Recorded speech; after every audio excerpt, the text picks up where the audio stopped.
Alam nyo ba na ang paggawa ng CPR ay hindi lang mahalaga, kundi mandated na rin ng batas? Ayon sa Republic Act No. 10871 o Samboy Lim Act, dapat natututo ang mga estudyante ng Basic Life Support at CPR para maging handa sa oras ng emergency.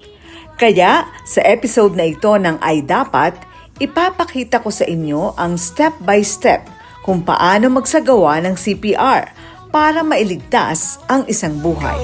Easy, based on the video that was presented in the previous station. So first C, you have to check the surrounding if it is safe. So one part of the first C is checking the surrounding if it is safe. Then next, after checking the scene, if it is safe, next is checking the responsiveness of the victim. So for now, you can kneel beside the victim. So kneel, tapping of the shoulders. So sabay po, tapik namin ang balikat ng victim. Then kung kilala po natin, hey, sir, okay ka lang ba? Or ma'am, he is breathing. So your right ear, tatapat sa bibig or sa ilong ni victim. And quickly look, in calling for help, you can ask person or you can point the person. For example, sir in color green or sir in color blue shirt. Please call for help and ask for an AED if available. Okay, so that's part of the calling for help. Place your hand at the center of the chest. Interlock with your other hand. Elbows lock, lean forward. And then for now, go to compress. Then in 3, 2, 1.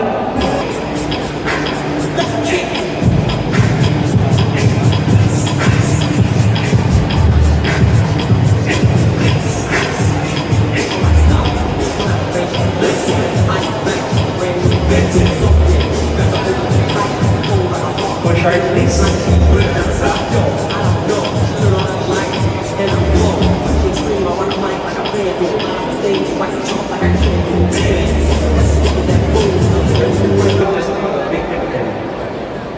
Okay. You can quickly look. You can also tap the shoulders again. And then for those healthcare providers, just like the sir and ma'am, you can check the pulse. Pwede naman dito. Okay. So kung present na yun, yung ating mga signs of life, you can place the victim in the side lying, tinatawag recovery position. So paano ba yun? Ilalagay natin ito sa side. So para tayo, you are sleeping on the side, para nakaganyan po. This is the extremity near to you. And then the other extremity, nasa cheek. And then yung other leg, naka-flex. Hilahin niyo po papunta sa inyong spine. Shoulder, and then yung isa sa hip. Parang ganito po. Yan. Then your hilahin po papunta sa inyo. And then forget to tilt. Okay? So ginagawa lang po ito, hindi siya trauma victim. Hindi tuminabong, hindi nalaglag. Just cleanly hard na arrest or yung nag-collapse na person na nawala ng malay and paghinga. Okay pa? Sa ilalim ng Samboy Lim Act, layunin ng ating bansa na maging CPR ready tayo lahat. Kaya tandaan, ang kaalaman sa CPR ay hindi lang para sa mga profesional. Ito ay para sa bawat Pilipino. Yan ang ay dapat. Maging handa, maging maalam, at maging bayani sa oras ng pangangailangan. Ako po si Doc Engineer Arnold Divina. At ako naman po si Aida Gonzalez and we are your hosts here on Tagumpay It's All Good. Dito sa channel ito, we bring you real stories, inspiring journeys, and good vibes na siguradong magpapalakas ng inyong umaga. Kaya naman, don't miss out. Follow and like us on Facebook.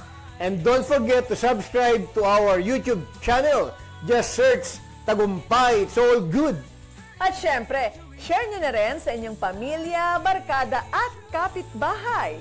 Let's spread good news, good vibes, and God's goodness. Dahil sa Tagumpay, it's all good!